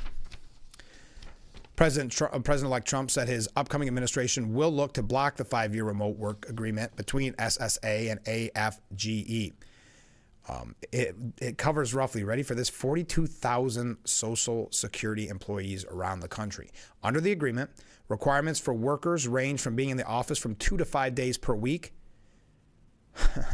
And I don't know if this was quite a major news story quite some time back, but the delays in Social Security and IRS, but the delays in Social Security and issues with that, where people were still working from home and for whatever reason signing that deal with that union. NFGE National President Everett Kelly responded to Trump's comments about the remote work deal in a statement that the union supports telework where it delivers for both the taxpayer and the workers who they serve.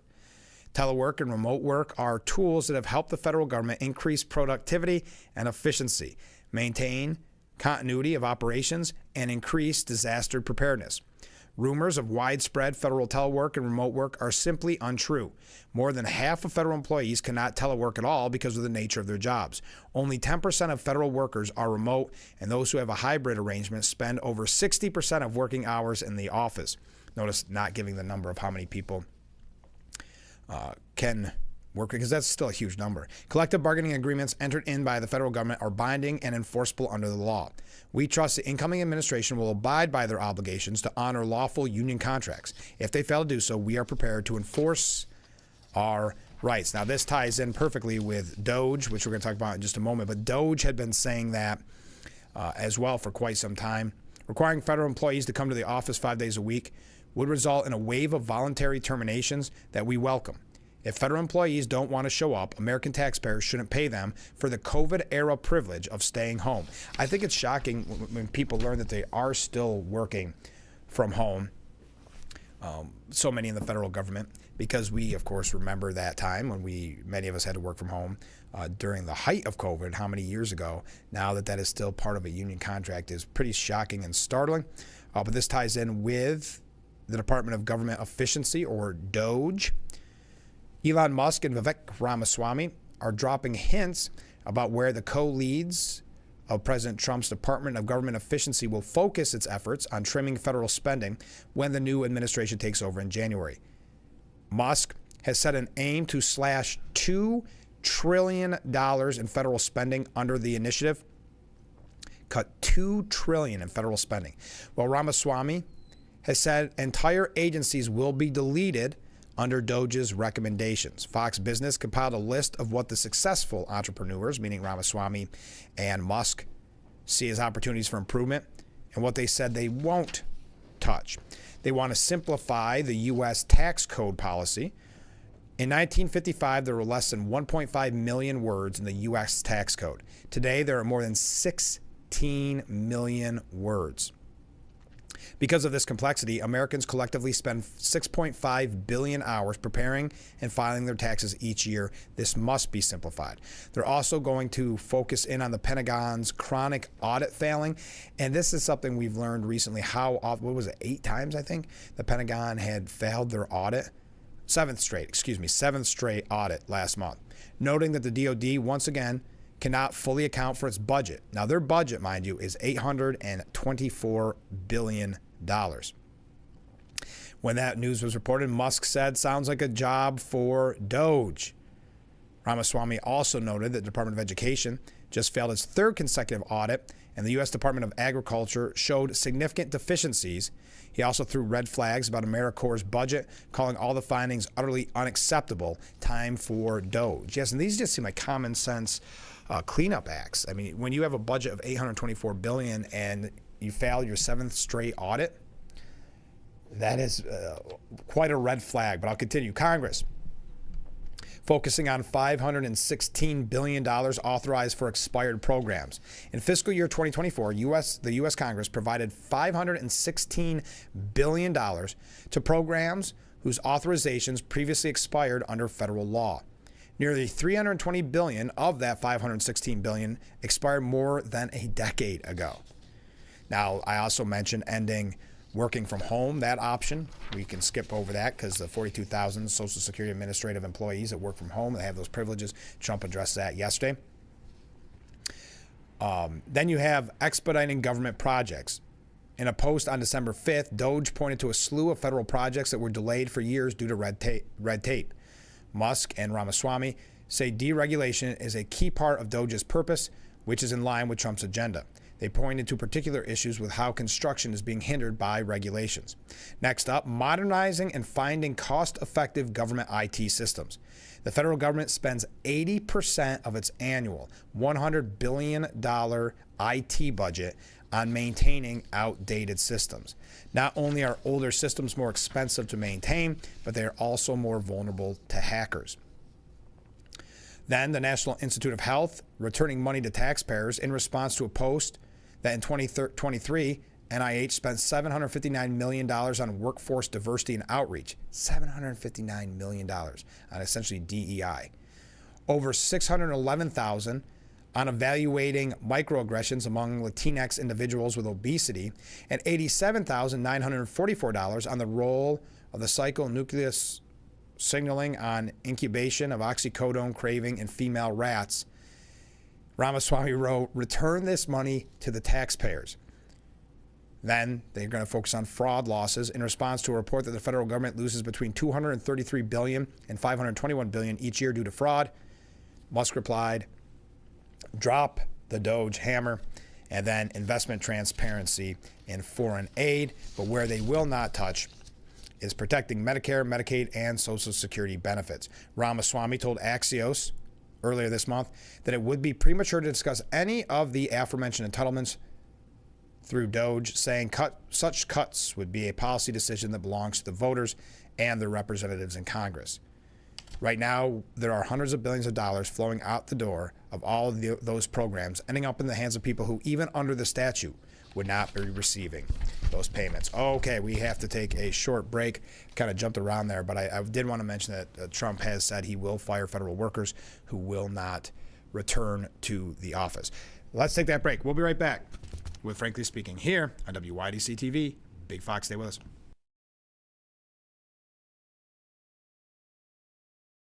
Trust your smile to Dr. Joshua Henches at Watkins Glen Family Dentistry. Buffalo graduate and member of the American and New York Dental Associations, Dr. Henches offers treatment in all areas of general dentistry, including same-day crowns, implants, root canals, oral surgery, and Sure Smile orthodontics. Trust Dr. Henches and his staff for the best dental care in the region. Visit our office at 703 South Decatur Street in Watkins Glen, or visit us online at watkinsglenfamilydentistry.com. Are you sick of looking at your bathroom but don't know where to get started? Bath Planet understands that home remodeling can seem like a daunting task. Allow us the privilege of showing you how easy getting a new bathroom can be.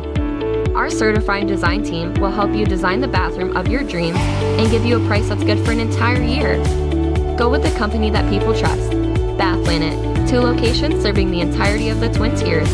Call today.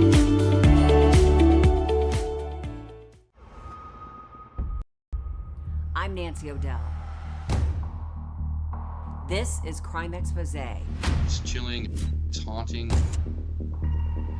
We knew exactly who it was. Blood stains on her shorts. See you in September.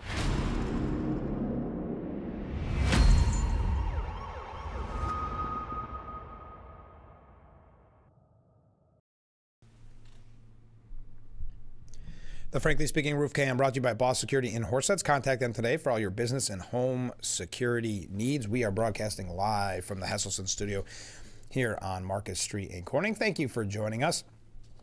We've got a couple of things here because we've talked about the soul searching that Democrats are saying that they're going to do after the election. We don't know if they will, but you also see kind of the other side, Republicans looking at what they got right, what they got wrong. It's always important to take a step back. Well, Bob Casey, he did an, as they call it, election autopsy. Now, Bob Casey is a Democrat from PA, but I think it's important to hear what Republican, or as a Republican, to hear what they're saying about the election overall. Vice President Harris performed poorly because President-elect Donald Trump was as strong a Republican candidate as they've had for president in my lifetime. This is Bob Casey. I think we'll know a lot more over time, but obviously when President Trump was running as strong as he ran, that was going to, and it did, affect the results all across the ticket. So that's certainly one what I would call a substantial factor. I think it's probably premature to make an assessment as to whether we're going in one direction decidedly or the other, but I will say there were factors in the election that won't be at play or won't be relevant in 2028. And one of them is Donald Trump will not be candidate for president. I think he's about as strong a Republican candidate as they've had for president in my lifetime. He also said that the Biden-Harris administration's economy and border security really hurt Democrats. There was a sense among folks that the economy was better under his administration, meaning Trump. There's no question about the fact that the border security was a major issue, and we heard about that all the time. But I think if you had to boil it down to one or two words, it would be cost or cost of living. His analysis of the Democrat election loss appears to contradict the autopsy performed by other Democrats. One takeaway for some of on the more radical left side, if you will, of the Democrat Party is to blame Hispanic and black voters as misogynists, and that's what they did on Morning Joe. We talked about that in the past. Very uncomfortable. Outgoing Democratic National Committee Chair Jamie Harrison believes the party did not lose because of identity politics. In fact, Harrison believes the Democrat Party's core message theme of identity politics should remain the Democrat Party's core messaging theme moving forward. Former Obama advisor and someone we mention quite frequently on this program, Van Jones, had a recent interview where he said that Donald Trump was smarter than himself and all of his critics. Guys, can we cut it out? Donald Trump is not an idiot. Let me just be very clear. Donald Trump is smarter than me, you, and all of his critics. You know how I know? Because he has the White House, the Senate, the House, the Supreme Court, the popular vote. And that is a very good point. You know, they've tried to paint him as an idiot, a buffoon, and it's just clearly not the case. His critics, I want to quote Van Jones again on that. Guys, can we cut it out? Donald Trump is not an idiot. Let me just be very clear. Donald Trump is smarter than me, you, and all of his critics. You know how I know? Because he has the White House, the Senate, the House, the Supreme Court, the popular vote. He has a massive media ecosystem bigger than the mainstream built around him and for him, and a religious fervor and a political movement around him. And his best buddy is the richest person in the history of the world, and the most relevant Kennedy is with him. We're the idiots, Jones said. We lost, so we have to go back into the locker room and we have to sit down and figure out how in the heck did we get beat. And when you look at it closely, it's the arrogance, it's the elitism. It's not respecting people, it's not listening to people. And I couldn't agree more. We've talked about this in the past where you're struggling to put food on your table, feed your family, and they're laughing at you for bringing that up, for saying that. No, you just don't get it. Government statistics show something else. Calling you terms like garbage or anti-American, anti-woman, and this elitist, holier-than-thou mentality that Van Jones is pointing to. It's a very good point. It also goes to, look, when you lose in a landslide, it doesn't feel good, but look, what Al Sharpton was saying in that interview that, oh, she only lost by 2%, we got to move on. That you're not going to learn from that if you try to downplay what was a very historic loss. So I think Van Jones is being a breath of fresh air in his honesty in this. He continued, there's reckoning inside the Democratic Party. Kamala Harris promised us freedom. Well, she delivered it to us because now we're free from having to run anything in Washington, D.C. That's not what we were signing up for, but that's what we got. RFK was a rebel inside of our party. He wanted to run against Joe Biden fair and square. The DNC wouldn't let him. Pushed him out. You can walk down the list. Don't forget Elon Musk was an Andrew Yang Democrat 4 years ago. He's out. You can walk down the list. Joe Rogan was very favorable towards Michelle Obama. He was a Bernie guy. He's out. So there is something that happened in this party where the rebels in this party no longer feel like they have a place. And we've got to be able to talk about this stuff honestly. I love Joe Biden. Joe Biden picked me out of the puppy pile and gave me a chance to work with you guys. I love him. He should have walked away and let other people in the party step up to the bat. He didn't, and we paid the price. So I think that's, well, there is some blame on Biden, I suppose. But at least there's some honesty in what Van Jones is saying and not just bury your head in the sand and pretend as if none of that happened if you're a Democrat. I mean, if you want to, that's fine. But if you're looking ahead towards the future, that may not be the right attitude. Okay, how am I doing on time? Oh, good, I'm doing fine. Here is, but going just back to what Van Jones said, since I do have a second, that is very interesting to recognize that elitism, that lecturing that we had to put up with not just in the 107 days that Kamala Harris was campaigning, but before that as well. This idea that you were laughed at or mocked, and they're still doing so. That's why I'm saying I don't think there's been a learning curve here, that they laughed at you if you said you struggled or you couldn't afford the price of eggs. Just recently, the DNC posted a tweet out with government statistics showing us how good the economy was and saying, oh, but you all couldn't afford eggs, huh? So still mocking you for your real serious concerns about the economy, your livelihood, your paycheck, your savings, et cetera, et cetera. So I think it's interesting that Van Jones recognizes it and recognizes as he said, that Donald Trump is not an idiot. Now, Donald Trump does not expect, by the way, this is an update I meant to bring to you at the top of the program, but Donald Trump doesn't expect DeSantis to tap his daughter-in-law, Laura, as the Florida senator. There was a lot of talks of this, that with Marco Rubio joining the Trump administration, that Laura Trump, who did a great job at the RNC as co-chair, that she would be positioned to be in that spot for Senate. It looks as if, because that decision is ultimately up to Ron DeSantis, it looks as if maybe Ron DeSantis has his eye on someone else. Who that is, I don't know. But for Donald Trump to pretty early say that he doesn't expect DeSantis to pick Laura is very telling. Ron DeSantis, President-elect, isn't holding out hope that DeSantis is going to tap Laura Trump to serve as the next senator of Florida. When asked during that press conference yesterday, he said, no, I don't, when asked if he expects DeSantis to pick Laura. But I don't know. Ron's doing a great job. That's his choice. Nothing to do with me. Laura's unbelievable. She is so highly respected by women. Even her workout routines are through the roof. She lifts 150 pounds. I don't even know how the heck she does it. Last month, the President-elect tapped Marco Rubio as the Secretary of State designee, prompting speculation that his daughter-in-law could fill the vacant Senate seat. In November, Laura Trump, 42, stepped down as the co-chair of the Republican National Committee. That left a lot of people having this conversation, thinking that she would be, why would you step down from there as the co-chair of the Republican National Committee unless she had some idea that she was going to be senator? So that's when people really got to talking about it. But Trump mused, Ron is going to have to make that decision, and he'll make the right decision. He'll make the right decision. I also know that Laura's got so many other things. People want her to be on television. They want to give her a contract. You know, her predominant thought is our country and her family. Trump and DeSantis had previously been rivals, but they seem to have gotten over that. DeSantis is term limited and can't run for re-election in 2026. Some observers have speculated that he could name a loyalist to fill the seat temporarily as a caretaker in order to keep it open for him to pursue without an incumbent. Oh, interesting. Oh, I hadn't really thought about that. So he could put someone in there that's a loyalist to him to just warm the seat until his gubernatorialship was up and take over that Senate seat. I would say the track record speaks for itself. Maybe having the last name Trump is just a little bit extra. I'm always happy to have it, Laura Trump said. Now we got to take a break. Stay with us. This is Frankly Speaking here on WYDC TV. Big Fox, we will be right back.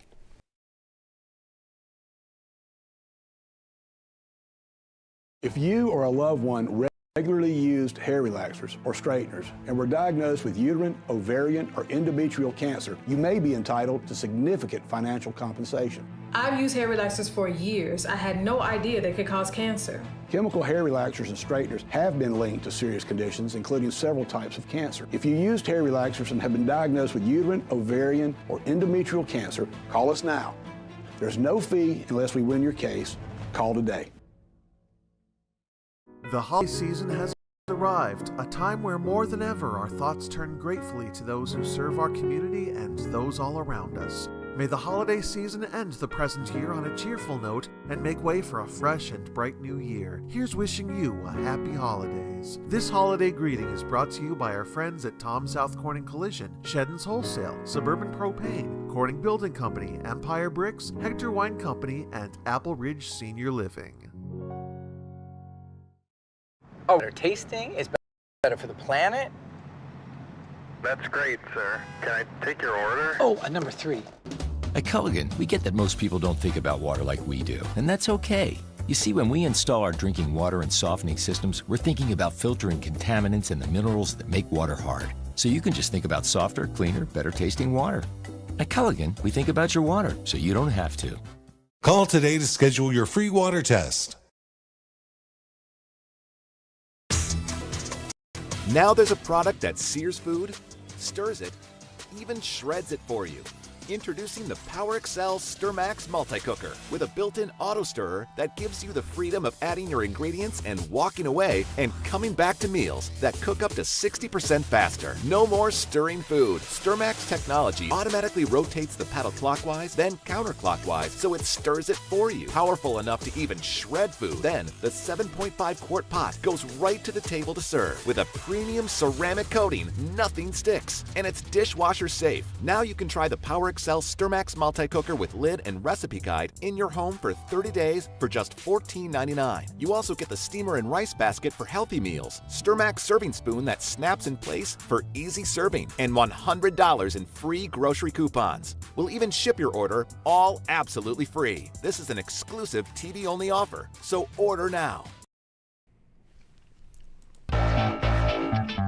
The Frankly Speaking Roof Cam, brought to you by Boss Security in Horseheads. Contact them today for all your business and home security needs. We are back broadcasting live from the Hesselson studio here on Marcus Street in Corning. A couple comments from different viewers. First up, if Biden is selling off the steel, somehow they need to make him accountable for that. Maybe charge him for its full price. He's stealing from us, and that's in reference to selling portions. And I don't know if it's steel. I don't know exactly what they're selling off, but portions of the materials needed for the border wall at pennies on the dollar. Donald Trump says, much to this viewer's point, that it is almost a criminal act, doing it in this petty way that will ultimately cost taxpayers much more. And I'll comment from Ken. For the past couple of years, my wife and I have been collecting Social Security. They are very slow in responding, and on most occasions, I've had to follow up with them to get issues corrected. The local office, which are very understanding and good to work with, tell me that the problem with Social Security are because they are understaffed. I'm thinking that understaffing isn't the issue. It is probably that they are mostly working from home and not focused on their job, which in my estimation is the problem with employees working from home on a long-term basis. That's a very good point, Ken. You notice how, and I don't blame the local offices at all for this, but you notice how very often it's always, we're understaffed or we don't have a big enough budget. That's always kind of the first go-to knee-jerk. It's not that, and like in this instance, especially when you're talking about at least 42,000, they were given the approval to work from home. Yes, I mean, listen, as so many people who did have to work from home know that there were perks to it, and those perks were you threw in the laundry or you got dinner ready instead of doing it when you got home. And what does that do? That takes away from what you're focused on, your job. So yes, things fall through the cracks. So I think that's a very good point, Ken, and I appreciate you sending that in. Now, yesterday, Donald Trump said to reporters at that press conference, 70 minutes. Look at the difference between him and Biden, or Harris even. So little media interaction for the full 4 years, especially this off-the-cuff press conference for 70 minutes. But he said he would consider a pardon for New York City Mayor Eric Adams. Yeah, I would, was his response. I think he described the charges against Adams as having been upgrading in an airplane many years ago. I think everybody here has been upgraded. So, he would consider a pardon for Adams. If you notice, Adams has been very pro-Trump or maybe pro-Trump policies as of late. So he might be seeing the writing on the wall and saying, I better hitch my wagon to Trump. He might actually help me here. We are talking about 2028, Van Jones saying that, they have to get their act together if they stand any chance. This is interesting. With former president and now president-elect Donald Trump unable to run again in 2028, Vice President-elect J.D. Vance appears to be the heir apparent to the America First movement and the Republican Party's powerful MAGA base. Do you agree with this? I do. I think we all tend to think that J.D. Vance was chosen to be that heir apparent to the MAGA movement. But even though the 40-year-old Vance will be considered the front runner in the next GOP presidential nomination race, the chair of the Republican National Committee says the party will hold its traditional role of staying neutral in an open and contested presidential primary. Wouldn't you like to see in this scenario, if it does turn out to be Vance, a lot can happen in 4 years, but if it does turn out to be Vance, wouldn't you like to just see the party rally around him as compared to having kind of a bloody primary that he will have to deal with? if everything works out. Vance, with Trump's support and a party firmly in the president-elect's grip, we will be very hard not to knock off the 2028 Republican presidential primaries. We are getting 4 more years of Trump and then 8 years of J.D. Vance, Don Jr. said back in October. The vice president will be in the catbird seat, no question about it. Interesting that we're already talking about 2028, isn't it? It's also, at the same time, very scary. There'll be no shortage of people looking at it, but most people looking at it are seeing the relative strength of the Trump victory and the movement. Nobody will completely defer to J.D. Vance. There will be a contest. There always is. You think about all the Republican governors, you think about all the Republican senators, the members of the House that we have, the leaders across the country that have been engaged in this campaign are going to be part of the president's cabinet. Well, it could be interesting to see who else could emerge. Now, JFK Jr. is trying to reassure senators he's all for the polio vaccine.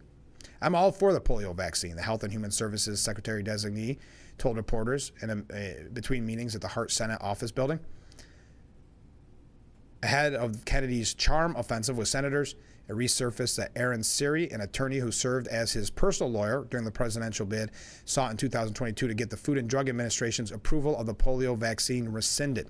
Now, Mitch McConnell, who is set to step down from that role this week as minority leader, had suffered from polio during his youth, which left his upper left leg paralyzed. McConnell had publicly advised Kennedy to steer clear of even the appearance of association with such efforts to nix the polio vaccine approval. I know former President Trump and President-elect Trump,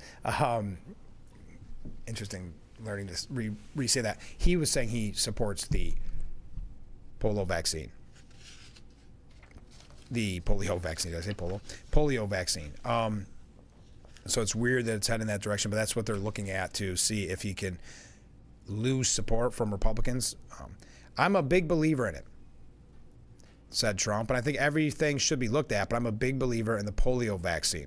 Some potential swing votes on Kennedy's forthcoming nomination: Senator Susan Collins, Lisa Murkowski, so the normal names that would be on that list. GOP senators have seemingly refrained from preemptively opposing any of Trump's picks out of fear of unnecessarily roiling the base. Senator Joni Ernst had faced an intense pressure campaign earlier this month after voicing apprehension about Pentagon boss designee Pete Hegseth. Ultimately, she backed down and indicated she'd support Pete. Whew. All right, and another issue that could come up is his support for abortion in the past, and I think currently, meaning Kennedy. So that could be a hurdle for some to overcome. We've got to take a short break and wrap up today's edition of Frankly Speaking. Please stay with us. We'll be right back.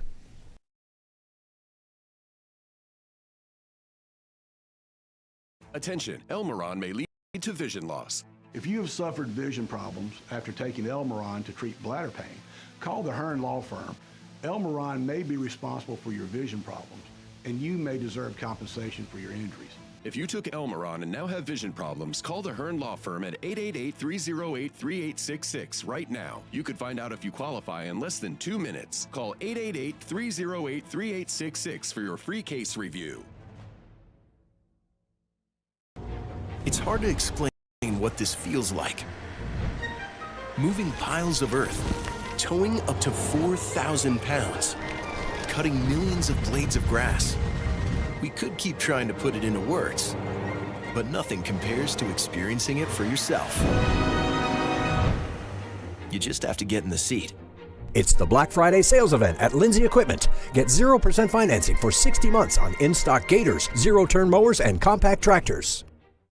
The holiday season has arrived, a time where more than ever our thoughts turn gratefully to those who serve our community and those all around us. May the holiday season end the present year on a cheerful note and make way for a fresh and bright new year. Here's wishing you a happy holidays. This holiday greeting is brought to you by our friends at Tom South Corning Collision, Sheddon's Wholesale, Suburban Propane, Corning Building Company, Empire Bricks, Hector Wine Company, and Apple Ridge Senior Living.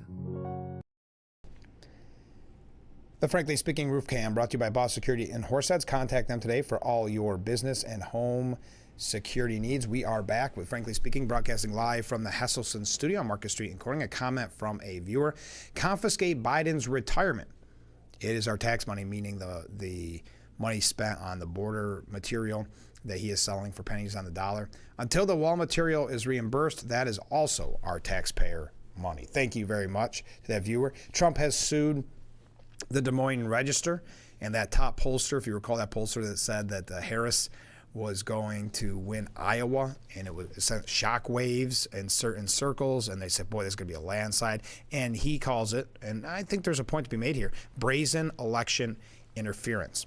The lawsuit was filed yesterday in Polk County, Iowa, under the Iowa Consumer Fraud Act and related provisions. It says it seeks accountability for brazen election interference committed by the Des Moines Register and Selzer, who was the creator of that poll, in favor of now defeated former Democrat candidate Kamala Harris through use of a leaked and manipulated Des Moines Register Medicom Iowa poll conducted by Selzer and SC, et cetera, et cetera. Contrary to reality and defying credulity, defendants Harris polls was published 3 days before Election Day and purported to show Harris leading President Trump in Iowa by 3 points. President Trump ultimately won Iowa by over 13 points. Trump attorney said Selzer had prided herself on a mainstream reputation for accuracy despite several far less publicized erroneous polling misses in favor of Democrats, and said she would have the public believe it was merely a coincidence that one of the worst polling misses of her career came just days before the most consequential election in memory was leaked and happened to go against the Republican candidate. All right, that does it for today's edition of Frankly Speaking. Thank you to everybody who joined us. Thank you for all the comments this morning. If you did not see them, we didn't get a chance to weigh in on each individual one, but Trump unveiled a flurry of ambassadors, including to Japan and Austria. A lot of names there. You can find that for yourself at the New York Post this morning. Whew. I can't believe how much we covered in 2 short hours. Thank you for being a part of it. You see the number on the bottom of the screen. You can reach out at any time. That's 24/7 to comment on the topics of the day, when we'll be covering all the topics of the day tomorrow as well. That's why I'm asking you to join us every weekday morning starting at 6 a.m. for Frankly Speaking, only on WYDC TV, Big Fox. Have a great day, everyone, and we will see you tomorrow morning. I look forward to it already.